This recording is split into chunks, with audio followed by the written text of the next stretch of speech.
there was a lot that was packed in earlier today. And I think a challenge for us here today is to shift the debate maybe a little bit towards particularly the finance sector, because the topic of this session is prioritizing resilience and innovation with that focus on economics and finance.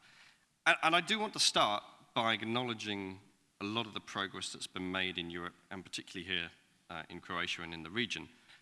If you look at the progress over the past 10 years, or more broadly since the global financial crisis, I think we have succeeded in building in a lot more resilience. And I think you can see that in terms of bank capitalization and liquidity measures. You can see that in terms of our ratings. You can also see that in terms of many of the sovereigns that we rate. Often for us, the country rating will be a benchmark against which many other ratings, whether they're for banks or corporates or something else, will be judged. And last year, 2025, was one of the very few years where we have upgraded more sovereigns than we have downgraded them. It's a net positive upgrade. And that's true in Europe as well, where we've seen substantial progress from some of those countries that came under pressure, particularly in the wake of the global financial crisis. But also places like here in Croatia. Just 3 years ago, in 2022, Croatia was a non-investment grade credit. And we now rate it as an A3 with a stable rating. That's a very strong rating for this country.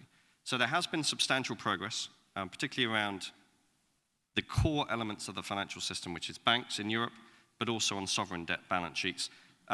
We can come back and talk about France if you'd like, Joan, but I'll skip over it for now. I also want to acknowledge that some of the European policies, particularly like the RRF, have made a tangible difference. When you look at the efforts to bolster capacity and replace the electricity network here in Croatia, that's a substantial long-term benefit that will be paying out for a very long time to come.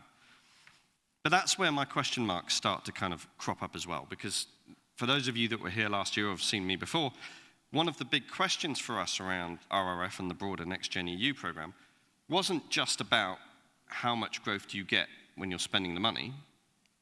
It was about how much growth do you get when you stop spending the money, or what happens to your potential growth rate. Will GDP growth be faster 5 years from now because of the investments you've made?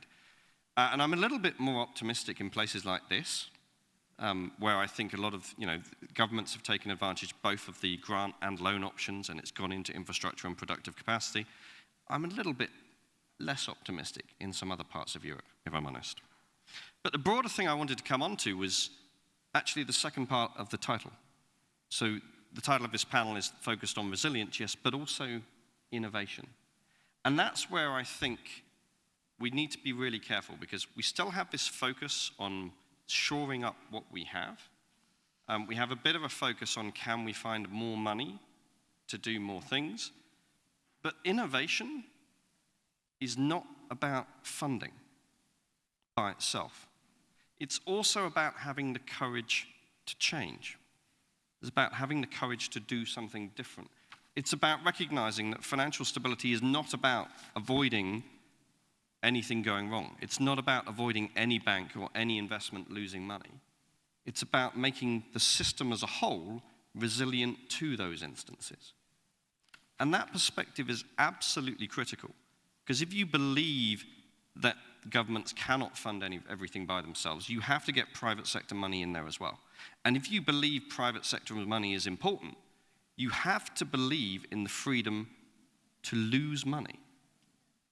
And that's where we get in some really difficult conversations about things like adaptive policies, where you're not relying on precise legalistic interpretations, but you have regulators and policymakers who can respond to the changing nature of shocks.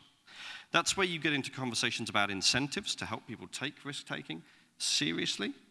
And it's also where you get into cultural questions, where people are happy not just to sit all of their savings in the banks, but they're willing to risk them a bit more and take bets that may not pay off in the longer term. And we know you can do this because there are parts of the EU, like Sweden, that have done this very successfully. But it's a long-term plan, it's a long-term program.